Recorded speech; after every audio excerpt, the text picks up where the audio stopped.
शकुंतला स्वर्ग की अप्सरा मेनका और ऋषि विश्वामित्र की पुत्री थी। ऋषि विश्वामित्र की तपस्या भंग करने देवराज इंद्र ने अप्सरा मेनका को भेजा था। मेनका ने अपने रूप और यौवन से ऋषि विश्वामित्र की तपस्या भंग कर दी और दोनों के संसर्ग से शकुंतला का जन्म हुआ। जन्म उपरांत ही मेनका ने शकुंतला का त्याग कर उसे वन में छोड़ दिया। शकुंत नामक पक्षी से नवजात शकुंतला की रक्षा कर कण्व ऋषि अपने आश्रम ले आए और पक्षी के नाम पर उसका नाम शकुंतला रख दिया। आश्रम में ही शकुंतला का पालन पोषण हुआ। युवा होने पर शकुंतला अपनी मां मेनका की तरह ही रूपसी हुई। एक दिन आखेट खेलते हुए हस्तिनापुर नरेश दुष्यंत वन में आए और कण्व ऋषि के दर्शन की अभिलाषा में उनके आश्रम पधारे। द्वार से ही उन्होंने ऋषि को पुकारा। पुकार सुनकर शकुंतला बाहर आई।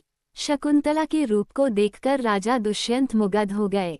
शकुंतला ने उन्हें बताया कि कण्व ऋषि तीर्थ यात्रा पर गए हैं। जब राजा दुष्यंत ने शकुंतला का परिचय मांगा तो शकुंतला ने बताया कि वो कण्व ऋषि की पुत्री है। कण्व ऋषि आजन्म ब्रह्मचारी थे, अतः शकुंतला का परिचय सुन राजा दुष्यंत आश्चर्य में पड़ गए। तब शकुंतला ने अपने जन्म और त्याग की कथा का वर्णन करते हुए बताया कि वह कण्व ऋषि की दत्तक पुत्री है। शकुंतला को देखते ही राजा दुष्यंत उस पर मोहित हो गए और उसके प्रेम में पड़ गए। इधर शकुंतला ने भी उन्हें अपना हृदय अर्पित कर दिया। इसलिए जब राजा ने उसके समक्ष विवाह प्रस्ताव रखा तो उसने स्वीकार कर लिया। वन में ही दोनों का गंधर्व विवाह हुआ। विवाह के उपरांत कुछ समय तक राजा दुष्यंत शकुंतला के साथ आश्रम में ही रहे, किंतु राजपाट के दायित्व के कारण उन्हें राजमहल लौटना था। उन्होंने शकुंतला को वचन दिया कि कण्व ऋषि के लौटने पर वो उसे विदा कर महल ले जाएंगे। प्रेम के प्रतीक स्वरूप उन्होंने शकुंतला को स्वर्ण मुद्रिका प्रदान की और हस्तिनापुर लौट गए।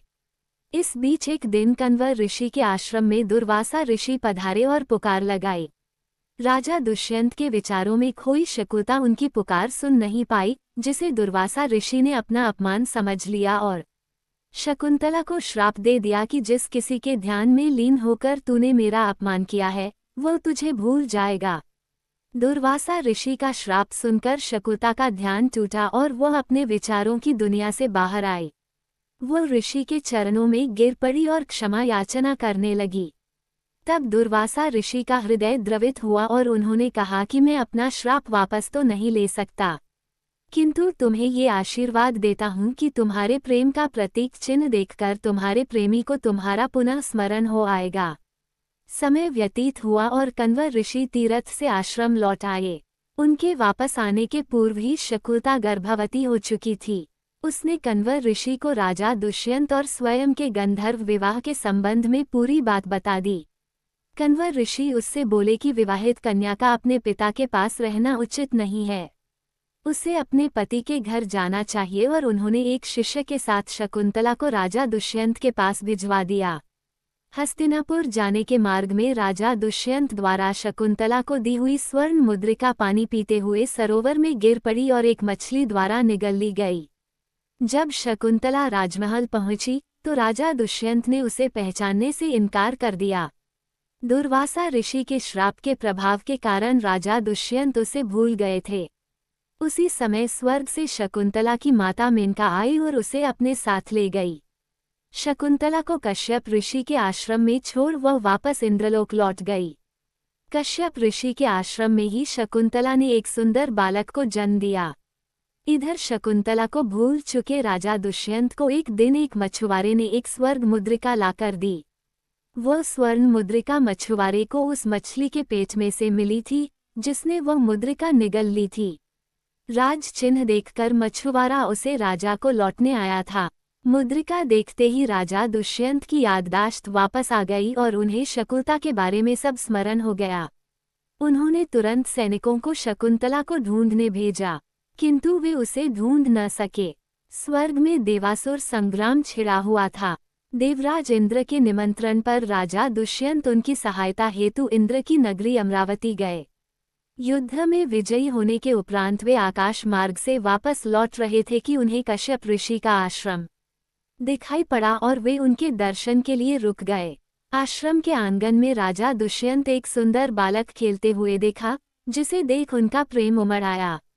वे उसे गोद में उठाने के लिए जैसे ही आगे बढ़े, शकुंतला की सखी ने उन्हें रोकते हुए कहा, राजन, इस बालक को न छुए। जो भी इसे छुएगा, इसकी भुजा में बंधा काला धागा नाग बनाकर उसे डस लेगा। किंतु राजा दुष्यंत स्वयं को न रोक सके और बालक को अपनी गोद में उठा लिया। गोद में उठाते ही बालक की भुजा में बंधा काला धागा टूटकर गिर पड़ा। शकुंतला की सखी को ज्ञात था कि जब भी बालक का पिता उसे अपनी गोद में उठाएगा तो उसकी भुजा में बंधा काला धागा टूटकर गिर जाएगा। उसने जाकर शकुंतला को पूरी बात बता दी।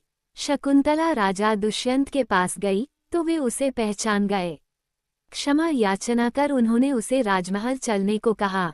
शकुंतला मान गई। फिर कश्यप ऋषि की आज्ञा लेकर वे हस्तिनापुर लौट आए।